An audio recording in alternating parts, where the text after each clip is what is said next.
हर साल लाखों बच्चे सीईटी का एग्जाम देते हैं, लेकिन लाखों बच्चों को टॉप टायर कॉलेजेस नहीं मिलते।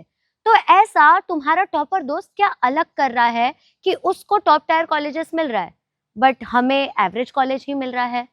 तो तुम कुछ ऐसी गलतियां करते हो जो तुम्हारा टॉपर दोस्त रिपीट नहीं करता। तो दीज आर सम ब्लंडर्स जो तुम लोगों को सीईटी एग्जाम के टाइम पे नहीं करना है। सबसे पहला ब्लंडर, एग्जाम के दिन तक नए नए चैप्टर्स ही पढ़ते रह जाना।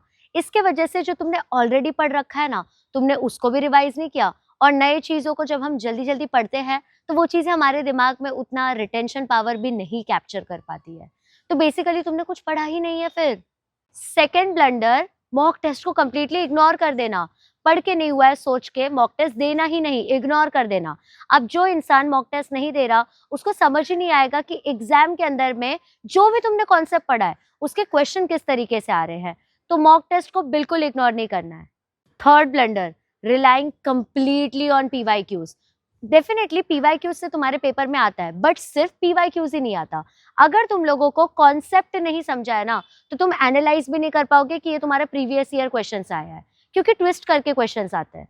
तो do not rely completely on only PYQs. Fourth सबसे डेंजरस ब्लंडर होता है, एग्जाम के टाइम पे कोई एक क्वेश्चन नहीं आ रहा तो उसी क्वेश्चन के ऊपर बैठे रह जाना। उस चक्कर में तुम्हारा टाइम जाते जा रहा है। तो अगर कोई क्वेश्चन तुम्हें अटका दे एग्जाम के अंदर में, तो you need to be sure कि तुम्हें उस क्वेश्चन को स्किप करके आगे बढ़ना है, नहीं तो सिर्फ वही क्वेश्चन सॉल्व होगा और पूरा का पूरा पेपर ऐसे ही रह जाएगा।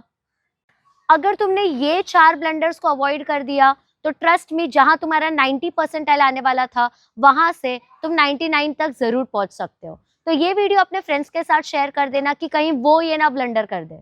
चलो, ऑल द बेस्ट।